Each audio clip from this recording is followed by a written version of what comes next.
Now I'm going to expand this. You might have seen Adivasi people or tribal people, and you might have seen animals. They live to satisfy their senses, right? They're very creation based, and they're not frustrated with life. You very rarely see an animal say, "Oh my God, I'm going hungry." They just sit there and wait for the next meal. Very simple type of living. Then you come to the human, and particularly those people that are more intelligent or have access to more information, more data, more processing. Those people are very frustrated with life. Lots of anxiety, depression, this type. This doesn't mean that I'm telling you not to be intelligent. The Upanishad is not saying you should be stupid in order to lead a happy life. What it's saying is it's giving you this comparison, and now you need to see what the heck is happening with your life. If you're going to be intelligent, then be intelligent all the way. Why do you stop halfway with your intelligence? Halfway point is the most dangerous point. What I mean by this, satisfying your ego, see the futility of it. The ego doesn't give you happiness when it grows, and it doesn't give you happiness when it breaks. Think about it. When you're satisfying your ego, there is always going to be somebody that's better than you, and then all of a sudden you're back to square one. I'm not good enough. Then you try to build that little gap. You get there and you feel good for a little bit. I'm a little better than somebody else. Then there's somebody else or something else that comes, and you're like, oh, I'm still not good enough. And then you do the same thing over and over again. As ego grows, it grows because of comparison, which causes pain. Then when ego breaks, when you lose something, when something didn't work out for you, all of a sudden you have a financial loss, or you didn't get into the school that you wanted to get into, or something like that. When the ego breaks, there's pain as well. Both things, ego as it grows and ego when it breaks, cause a tremendous amount of pain. And if you live your life only to satisfy your ego, you're going to go mental. There is never going to be a place of satisfaction. The richest people in the world are not satisfied with their lives. You'll go mental.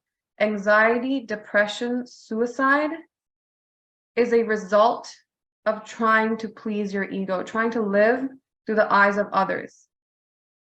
When you try to build it up and you compare yourself, you die.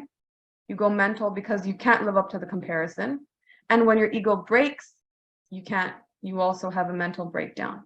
So suicide, anxiety, depression, these are all because you're trying to live by pleasing your ego, and it's not happening. One other thing, particularly for today's generation,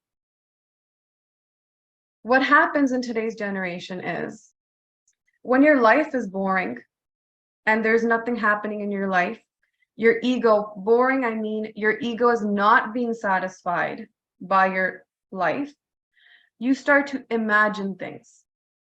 Whether you hear a song, whether you watch a movie, whether someone tells a story, whether you're driving a car, washing the dishes, imaginations start. And at the center of that imagination is you.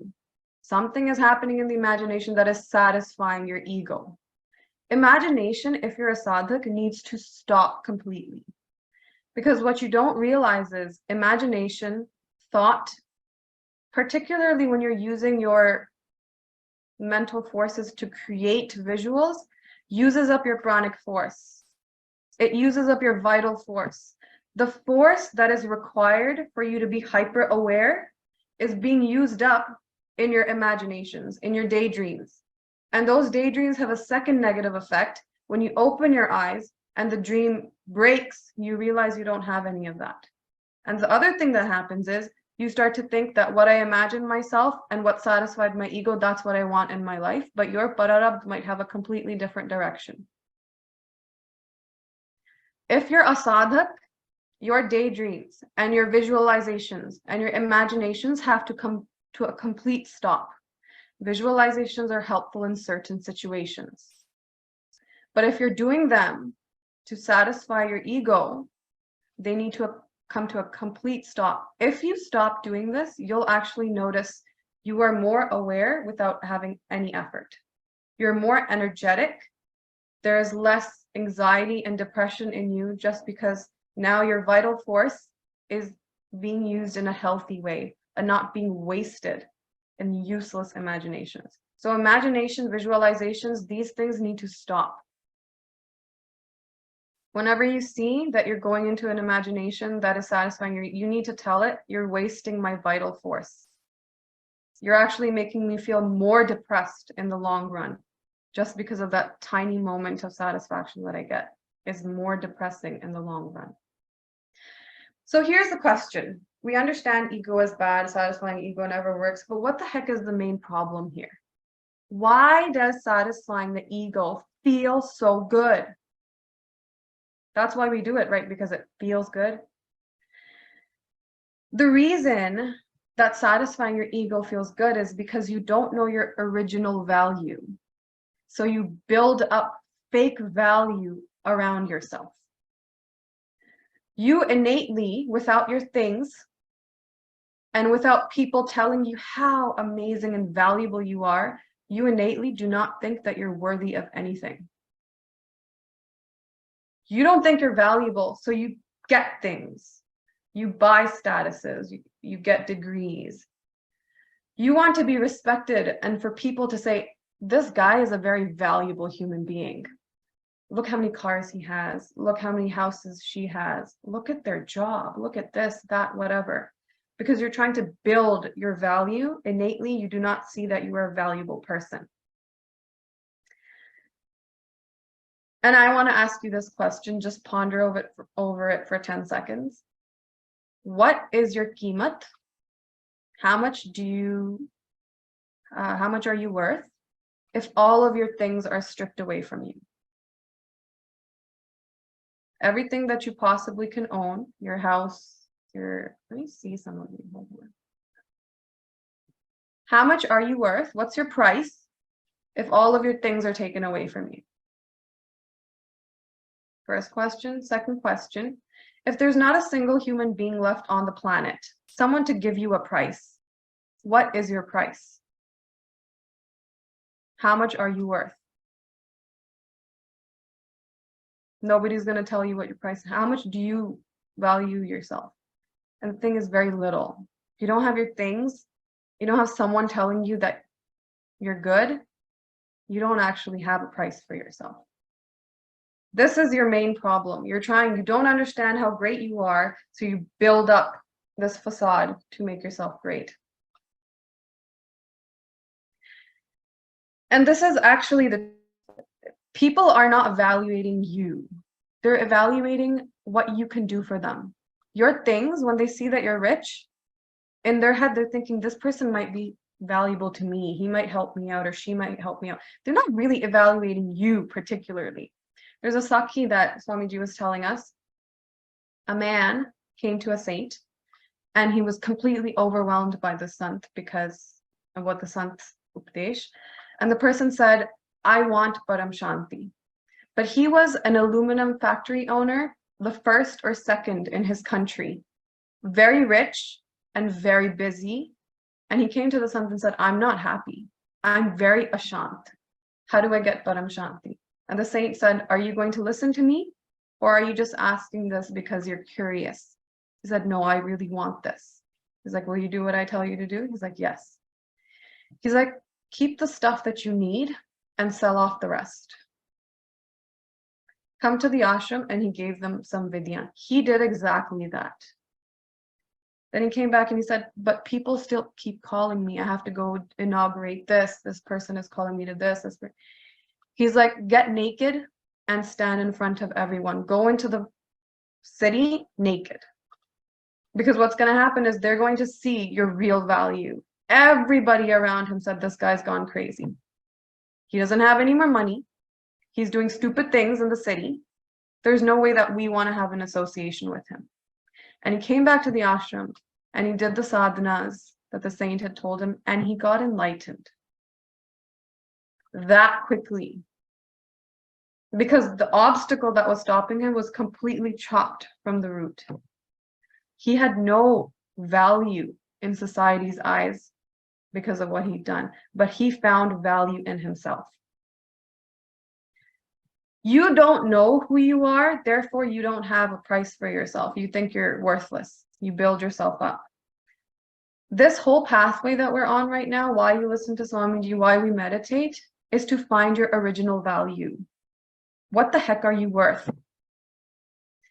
And what you find here,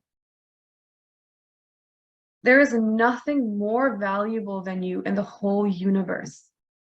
There is nothing more expensive than you. There is nothing more respected than you in the whole of creation.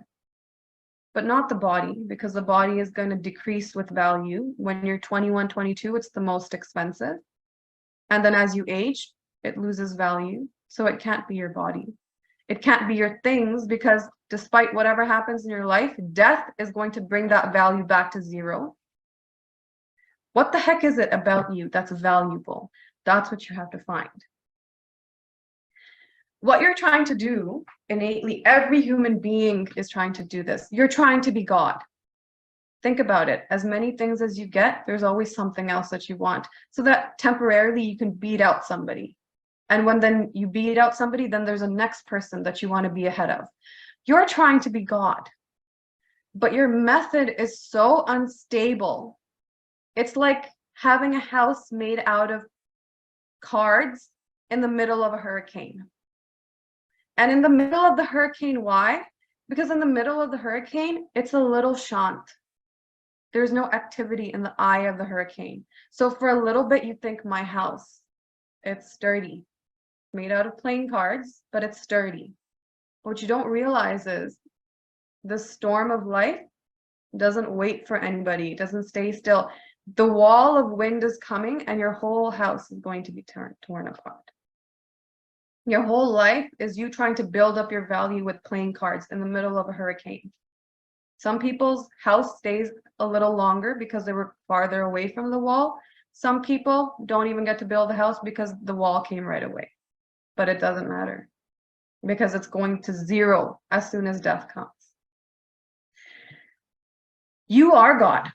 You are the Emperor of Emperors, but you have to find this tangibly. I'm not saying mentally. I'm not even saying in an imagination. I'm saying something that is more real than this reality. What you're listening to me, you're living in this Jagat world, finding God in an even more real way than this.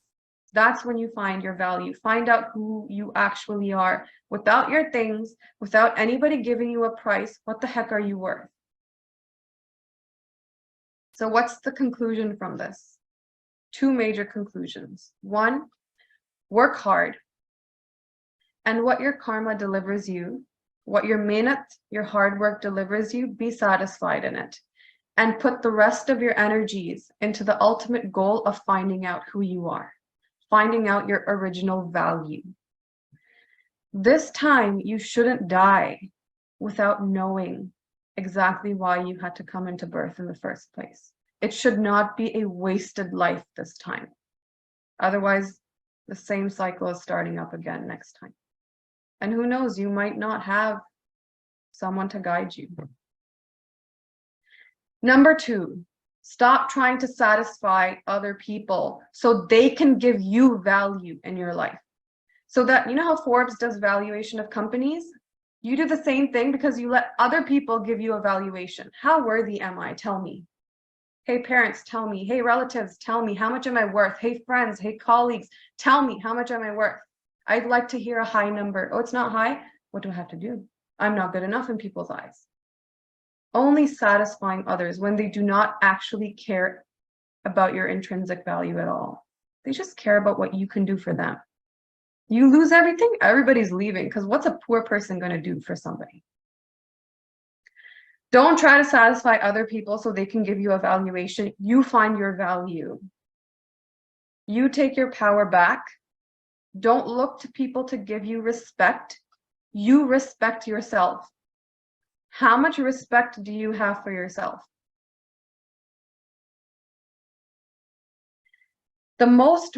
And don't stop until the most respected person in your life is you.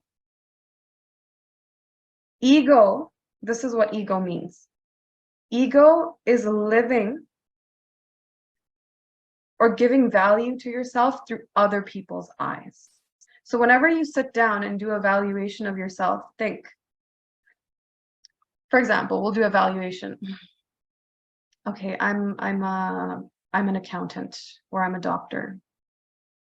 That's great. Is that your intrinsic value, or is that good because society said it's good to be an accountant or a doctor because you're going to make money and have good things?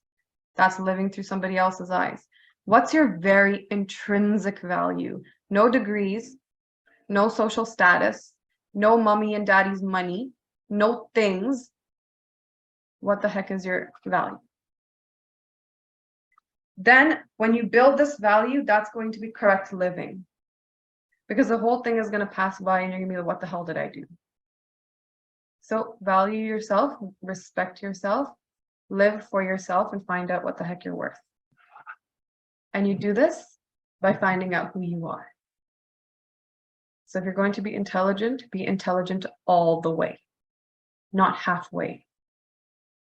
Okay, that's all for today.